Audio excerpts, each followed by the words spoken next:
The Advancing Women in Sport podcast is created on the lands of the Wurundjeri people of the Kulin Nation. I pay my respects to elders past and present. I also celebrate the massive contribution that Aboriginal and Torres Strait Island peoples have made to sport, and I acknowledge their contribution across the world. Hi there folks, my name is Michelle Redfern and I am your host of the Advancing Women in Sport podcast. I'm so thrilled to bring you season 2 and I've called it The Boys Club, stories of people who are smashing the patriarchy in sport. If you haven't yet caught up on season 1, please do, because there's 8 amazing stories from 8 amazing women who are working in sport at all levels and in all sorts of roles. And they've shared with us their lived experience, and we've taken a lot of lessons and have given you some actionable insights about how to close the leadership gender gap in sport. However, in season 2, I'm lifting my eyes and lifting my focus to the whole system of sport. I know from the work that I do with clients in both the business and sport areas that it's important to fix systems and remove barriers that prevent women from all walks of life, from all ages and stages, in all sports on and off the field. I know it's important to remove barriers for those women to be successful. So my guests on season 2 are diverse. They are people of different genders. They're in different geographies. So we've gone beyond Australia this time. And of course, different parts of the sporting sector. What season 2 guests all have in common is that they are agitating, advocating, and activating for gender equality in sport. I'm thrilled. I can't wait for you to hear their stories.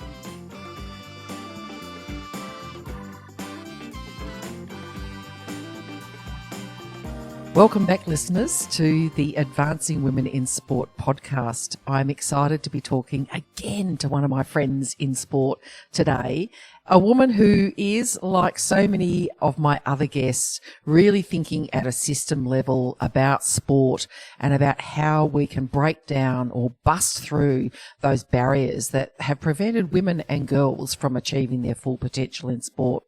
So today I'm talking with Kerry Harris. And Kerry, you do a whole bunch of different things. I think some of us call ourselves, we have portfolio careers, or you've just talked about preferment, which is, I think, a really, really great word. But for background, folks, Kerry and I shared a state at one stage, so we were both in Western Australia.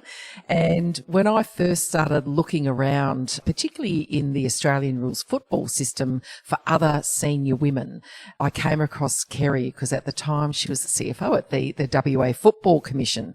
And I thought, aha, there's a woman who's in the C-suite, in footy, in sport, and I need to get to know her. So I relentlessly stalked her, and here I am still stalking her 7 or 8 years down the track. But you don't do that anymore, Kerry. You do a whole bunch of other things. So welcome to the pod, and perhaps you can introduce yourself and tell our listeners the many things that you actually do. Thanks, Michelle, and thanks for inviting me onto the podcast. I'm absolutely delighted to be here.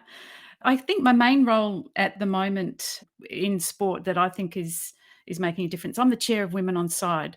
Women on Side is a member organisation that advocates on behalf of women in football and women's football. And I'm talking about the round ball game, folks.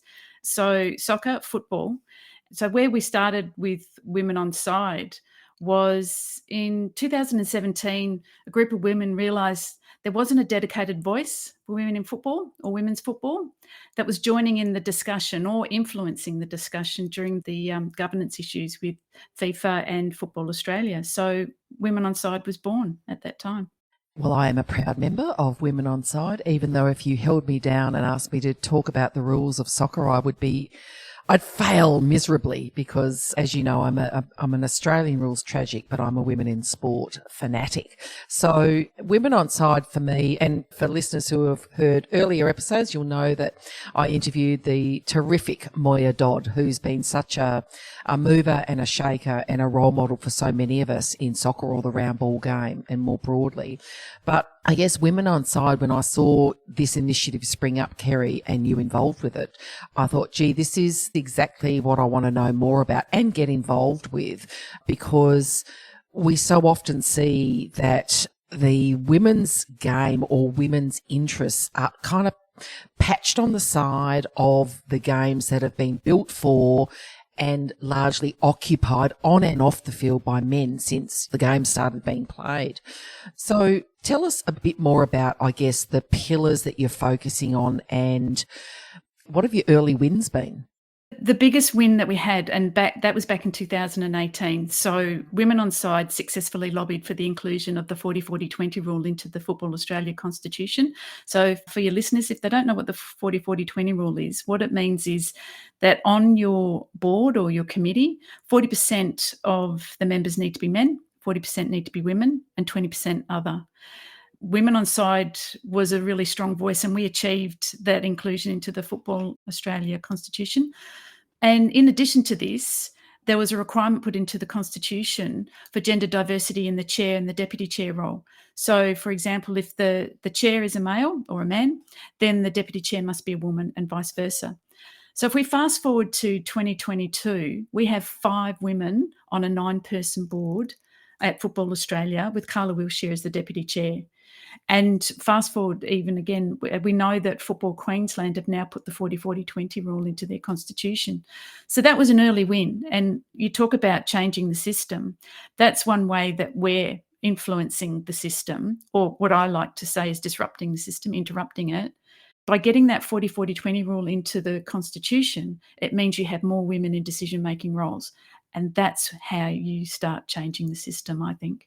Yeah, couldn't agree more. And again, referring back to my conversation with Moya, we talked a lot about Title IX in the US and these really systemic changes that will create that sustainable change, but they'll create not change for change's sake or numbers for numbers' sake. We know that organisations outperform when they have a diversity of gender, culture, ability and disability, all of the many facets of diversity.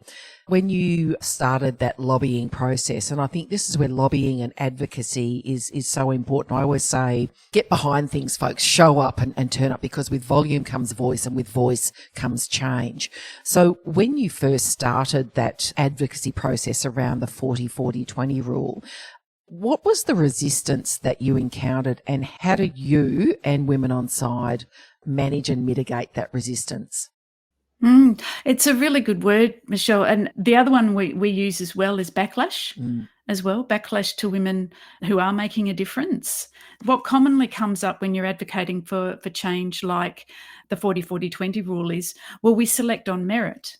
Selecting on merit is a myth, because, as we know, the system was built by men for men.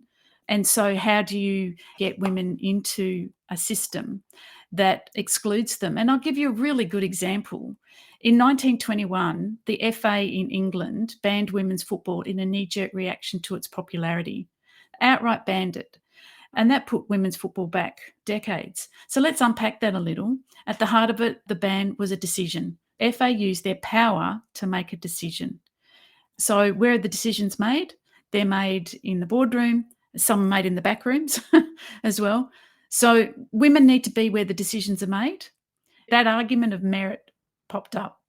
And so you just keep going back and saying, well, the system didn't allow the women to get that merit, to earn that merit, or even have a chance to be a part of it.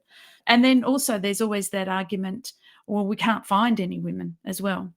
I don't think they're looking hard enough when they say that. That's my typical response. Absolutely. So Women on Side started Elaine's List. I don't know, again, if your listeners would know, there's a list called Emily's List for political candidates. And so we created Elaine's List in honour of Elaine Watson, one of the doyens of women's football in Australia. And it's a list of talented women that we can produce and say to anyone when they say, we can't find anyone, well, we've got Elaine's List. Here they are. They're ready to go. There's our very first, in fact, we've got 2 calls to action there, because I do like this podcast to give people something to do. The first one is, merit is a myth. I totally concur. Julie McKay, who was previously the head of UN Women in Australia, has written a really great article around the myth of merit. Merit is absolutely subjective. It is not objective. And if we're going to say we're going to hire on merit, what I want to do is say to people, okay, show me the list of what is considered meritorious, and then let's evaluate all of the candidates against that. So folks, first thing is, if someone says we only select on merit, say, please show me the list. list of meritorious characteristics that constitute an appropriate candidate. And the second one is when you're looking for a woman to come onto your board or your committee, a place where decisions are being made, please look at Elaine's list via Women on Side, because there's a group of women there who are capable and credible and ready to make a difference. So I love that. Two very strong call outs to our listeners straight away, Kerry. I want to take us back a little bit now and talk about your journey, particularly your journey of advocacy through sport. So first of all, I frame it up by saying that there's these 4 stages that many of us go through. The first one is oblivion. I actually have no idea what's going on around me. I don't know that you would have ever been in oblivion. But anyway, then there's the second stage of I'm aware that there's a problem here. I'm aware that women are underrepresented or are treated unfairly or whatever it may be. The third stage is outrage, a status I am perpetually in. And the fourth stage is advocacy. And for some of us, we wander between outrage and advocacy, or our outrage fuels our advocacy. So for you, Kerry, when did you first move into the outrage/advocacy zones? Because I think that's when we start doing stuff. Can you tell us about any aha moments or I'm seeing this and I really need to do something about it? Look, I think activism is a part of my DNA. I go back to a moment in high school. Representatives from the Navy, all blokes, gave us a talk about careers in the Navy. And I asked why women weren't allowed to go to sea. And they just smiled at me. They smiled patronisingly at me. I was a teenager, right? But I knew I was being patronised. I didn't have a word for it, but I knew something was happening. And so inside I was furious. I thought, they're making fun of me. Why are they making fun of me?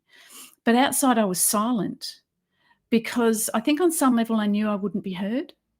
And also, too, that I wouldn't be supported by the people around me.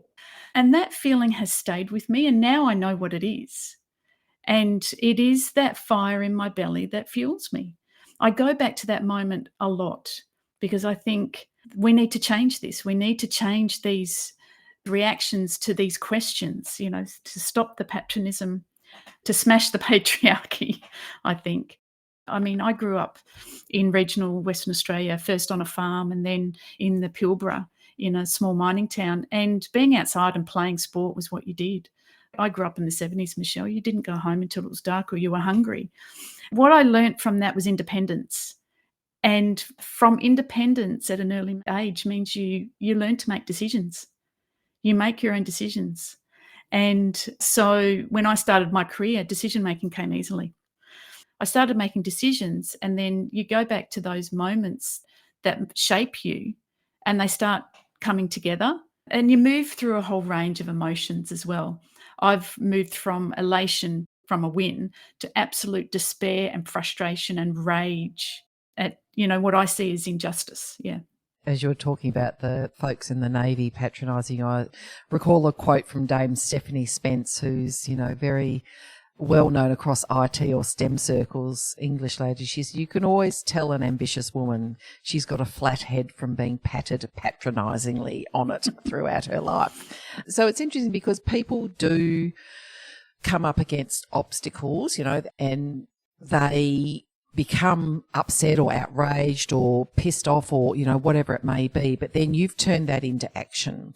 There are people who shake their fist at the sky, and then there's people who get on with it and start making changes. So you've decided throughout your life to make changes or to advocate on behalf of women, on the field or off the field or in the office or wherever it may be.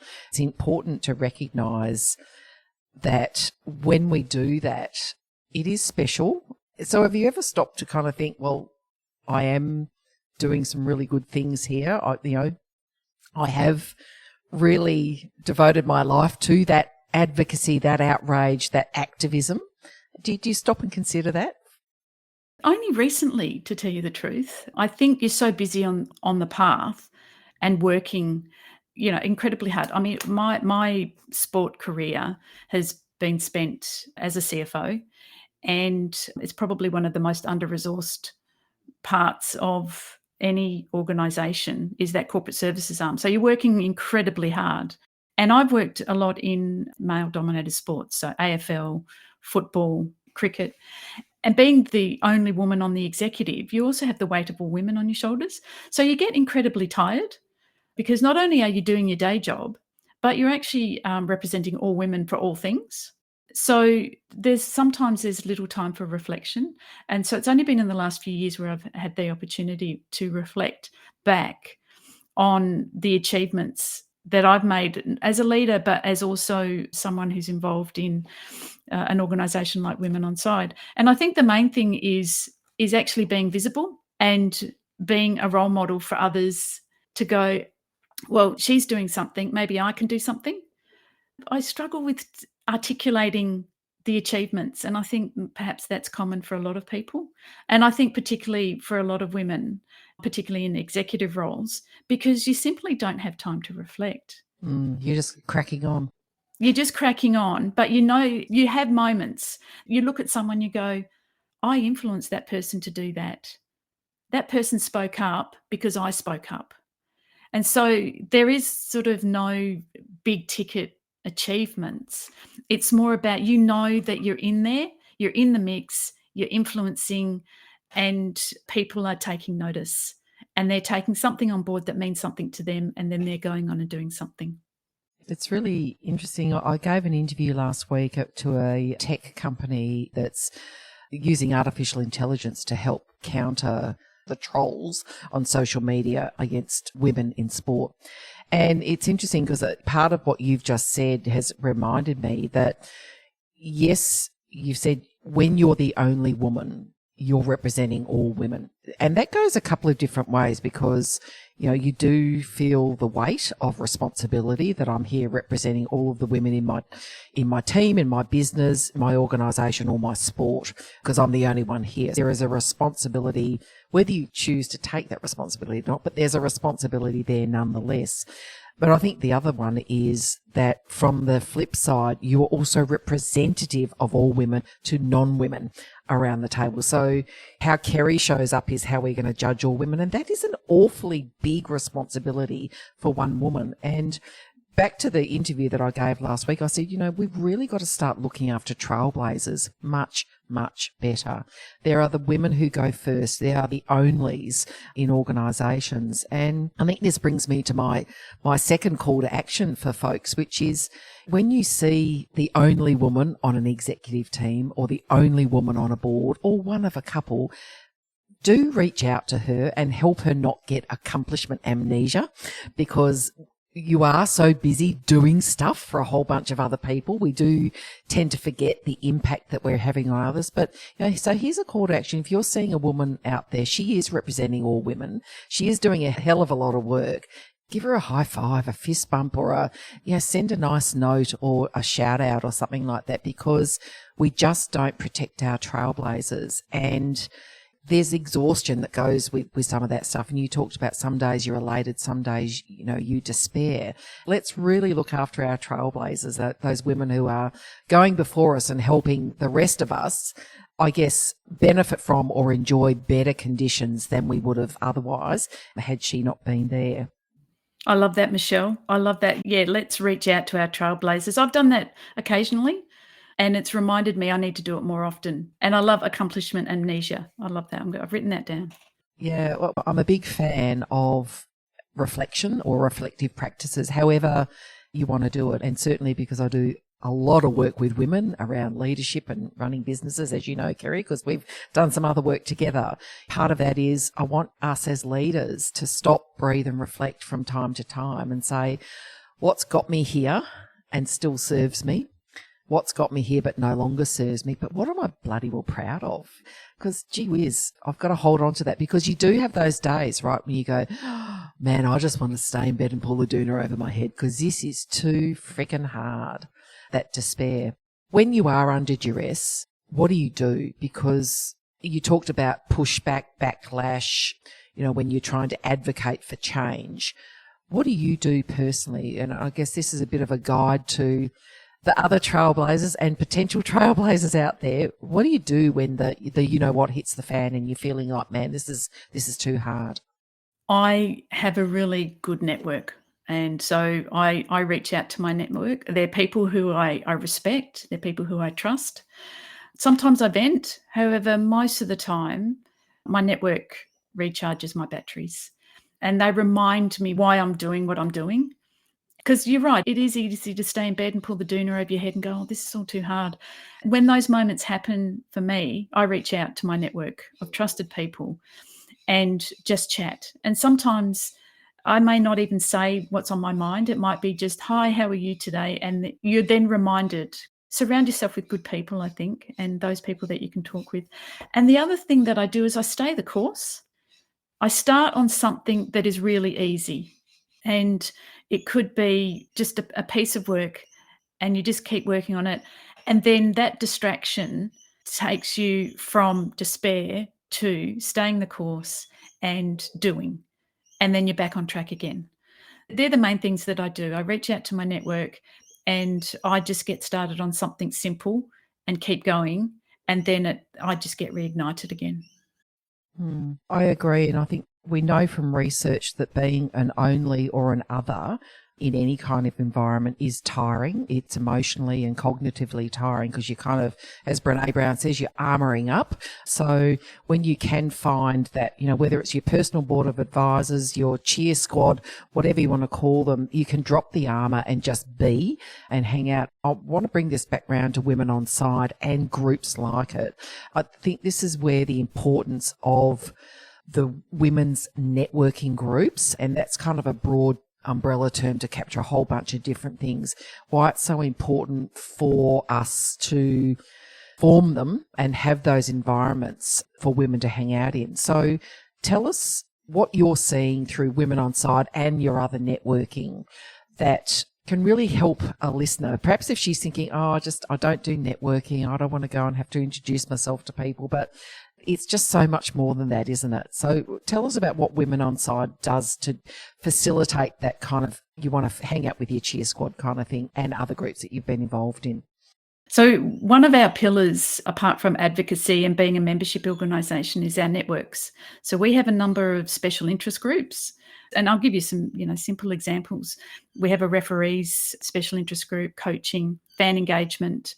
We also are looking to set up a state chapter in every state and territory around Australia. So we've got a Victorian chapter set up, run by the amazing Helen Tarikos.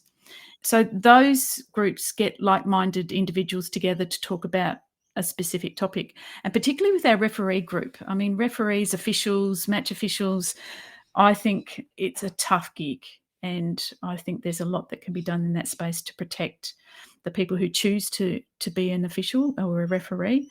We set up a group where a networking opportunity, and we do most of our work online, where the women referees can come together and just share and talk about their experiences, talk about the challenges in a safe and open environment. It's almost like a support group. Another group that we're looking to work with is there was a club in Melbourne that was on the verge of folding because they just couldn't find any committee members. And so I worked with them and I just spoke with the president, the outgoing president. I said, you're not alone. There are actually about another 8 or 10 women-only clubs around Australia. How about we organise an online meeting where you can all get together and just talk about the challenges? So I think the main thing we do is we say, you're not alone. You don't need to work on this alone. There are others out there who can support you, and you can talk with them and just feel supported. So we've connected a number of women-owner clubs who can all talk about the same challenges. So I think the message that comes out of that is that we let women in football know that they're not alone, that what they're facing and what they're feeling is not unique, and that chances are someone has gone before you and has some great advice or can help in some way.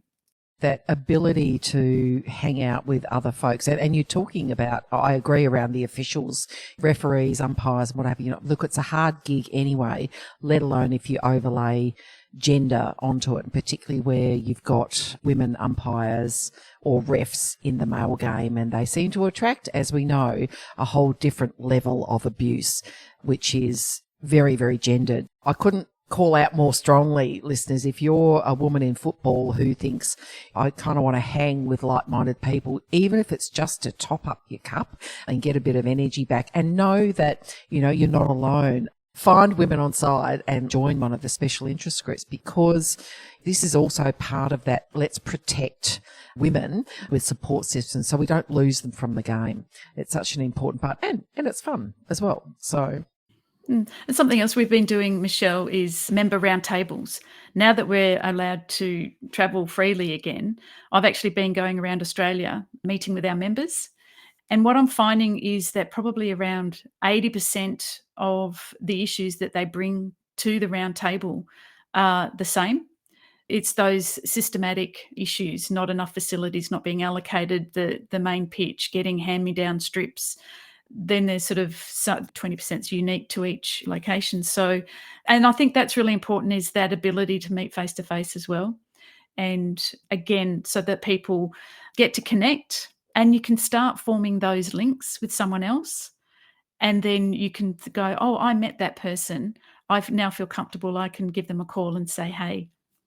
Well, in the broader work I do around diversity, equity and inclusion, I'm a big fan of a listening tour by CEOs and chairs and things like that. And it's not a roadshow, it's actually a listening tour, which is what you've been doing. And I've been watching it with great interest because, when you sit down and have a couple of reasonably broad questions and then let people talk, as you said, you start to hear that the matters that are important to women.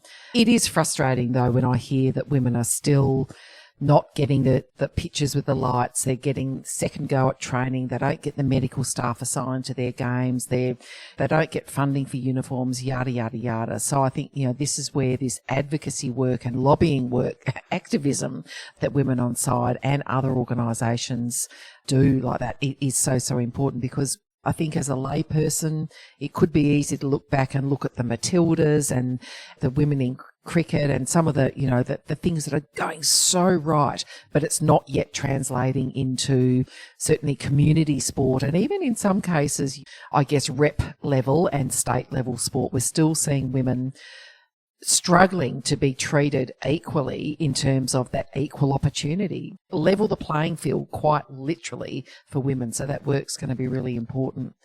If you think about your individual goals, and then I guess more broadly, the collective goals that you have. So what are you aiming for now as an individual, but then I guess more broadly for Women on Side and sport more broadly, Kerry? What's on your mind? Apart from the Matildas winning the World Cup next year, what I would like to see is accelerated investment in women's sport.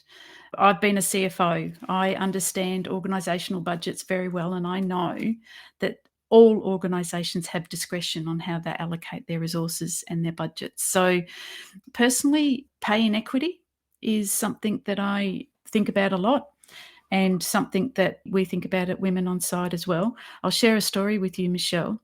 I went to the Women's World Cup in France in 2019, and I went to the final. I was in the merchandise queue and I could see the woman in front of me, a super fan from the USA. There's a fan group in the USA called the Outlaws. She had on the back of her T-shirt, equal pay. So I tapped her on the shoulder and I said, hey, because I knew that she'd be part of a larger group. I said, hey, why don't you start a chant at halftime that says equal pay? And that was it. She was like really engaged. She started tapping people on the shoulder and galvanizing people around her in her group. And so I'm proud to say that I started the equal pay chant at the final of the Women's World Cup in 2019, that 60,000 people. Kerry Harris, I did not know that. No, I saw that and I did not know you were the instigator of that. Well, good on you. That is fantastic. I love it. As a single person, you can make an impact. Now, I'm not saying you start a chant at every, opportunity. I think you've got to choose your moments. And the moment that I was thinking of was, well, this is the world stage. This is being beamed around the world.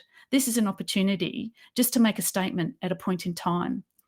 There are times when you've got to be really loud, an antagonist in that way. And then there's the diplomacy route as well. There's talking to people, there's submitting papers, there's being a role model, stand up and speak out kind of thing. The advocacy work that we do is sort of multi-pronged. We put on a lot of professional development for women in football and women's football. And we provide safe spaces for women to be able to talk freely, to talk about their challenges. That is just so cool. I can't believe, how did I not know that?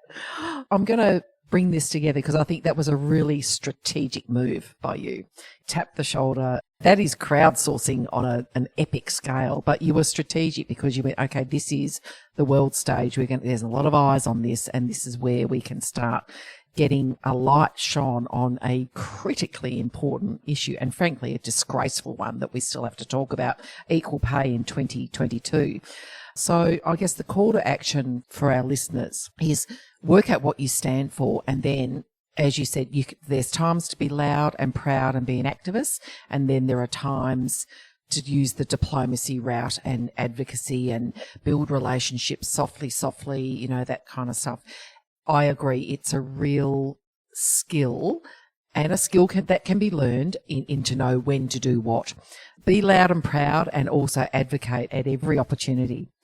So apart from being very, very ambitious for the Matildas, what are you really hopeful for that you genuinely think is going to happen to level the playing field or to smash the patriarchy in sport in the next wee while?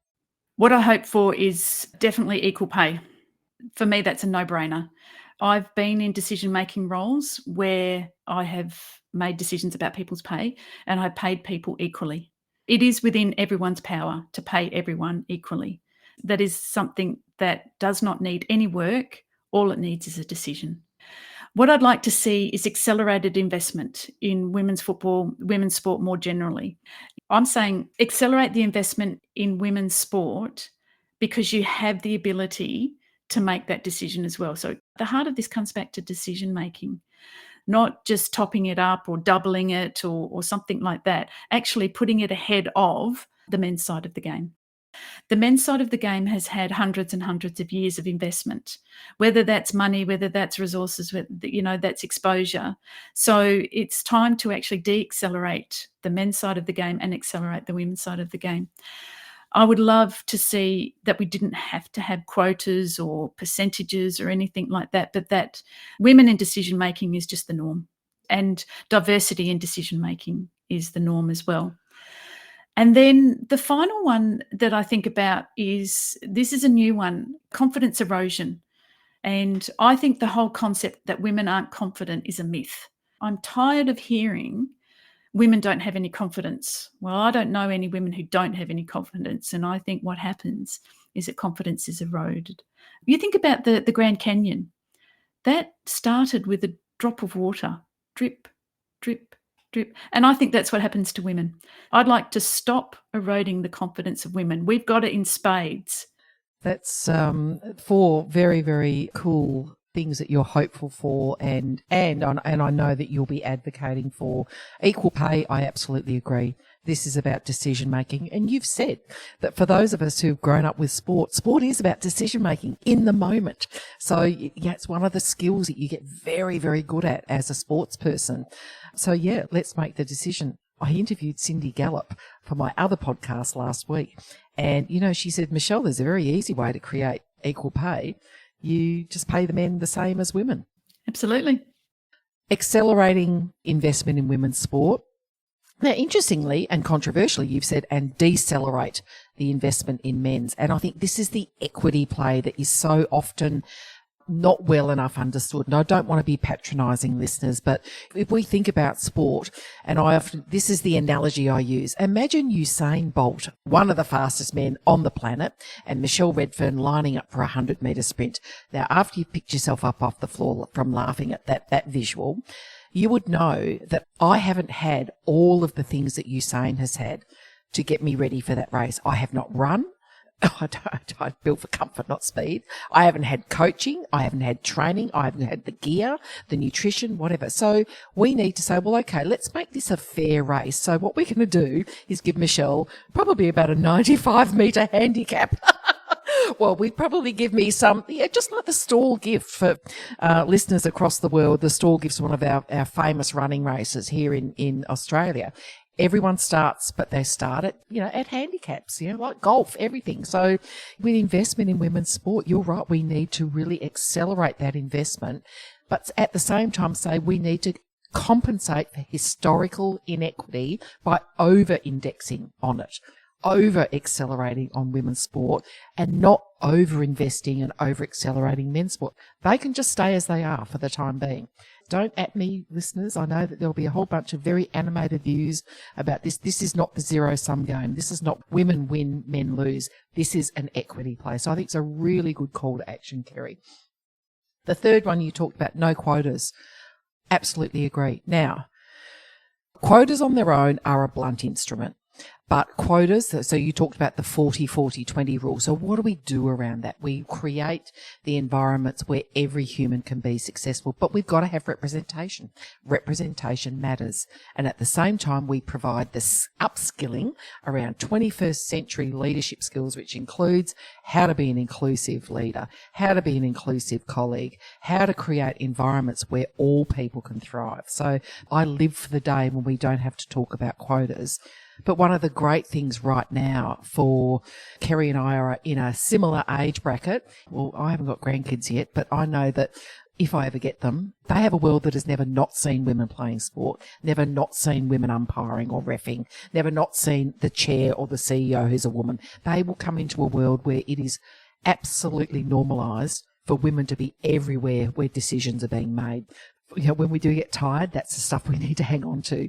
The final one, I'm cheering around confidence erosion because I get very, very animated about confidence. The word confidence, which is so often used in conjunction with women. Women are marinating in advice from magazines and Instagram and everything about how to be more confident. They are confident. You go and look at a 2-year-old girl. And I'm thinking about my now 28-year-old girl who, when she was 2 years old, she had confidence coming out of her in spades. But you're right, it's that drip, drip, drip. Tone it down. Play small. Be polite. Girls don't do that. Yada, yada, yada. So we've got to stop. As a society, we have to start looking at what are the messages we're giving girls and women from the outset about what they shouldn't do. How about we celebrate what they do? Celebrate their ambition, celebrate their drive, celebrate their confidence, just like we celebrate young boys and men's confidence. So that is an absolutely terrific, well, it's a terrific hope that you've got for the future. And I know that the work that you do with Women on Side and more broadly in your advocacy work in sport, along with others, is absolutely going to deal with that. So one final question for the women listening in, Kerry. You've got one piece of advice to give them. And I know that this is a very broad question, but what do you want to say to the women in sport listening in? What do you want them to hear and perhaps do right now? Begin. Just begin. If you see something, say something, and just begin. And follow your own path. There is no rule book. Just begin. The journey of 1,000 miles begins with the first step, right? Yeah, it does. And I'll add to that, or I'll build on your begin. Please begin and know that we are there. We have your back. We are in your corner. There are so many of us out there who want to get around you when you begin. And I know, Kerry, you're one of those women who gets around other women, Women on Side, and all of the other work that you do, that outrage, that flickering flame that's a bushfire in all of us now around, we've got to make it better for the women that come after us. We will be there to help all of those women who want to begin. Kerry Harris, Chair of Onside, and lots of other stuff. Thank you so much for your time. And we have plenty of calls to action out of this conversation. And I think the main one for me is go to Women on Side. We'll have the links in the show notes for the pod, but have a look at Women on Side. Have a look at Elaine's list and really start to see where this advocacy work can take you and how you might get involved. So, Kerry, brilliant to speak to you again, my friend. Thanks so much again. It's been a pleasure, Michelle. Thank you. Thanks for listening to the episode. I hope you enjoyed it. And I hope that you got a lot of those actionable insights that I promised. Please check the show notes and michelleredfern.com for the companion article about my guest. I'd also love it if you could share the episode and the article to amplify the work of these amazing women who are working to level the playing field for women and girls in sport. I'll see you next week for another insightful interview, and if you want to move workplace gender equality from conversation to action, then give me a shout, because that's what I'm good at. You can book a call with me over at michelleredfern.com. See ya.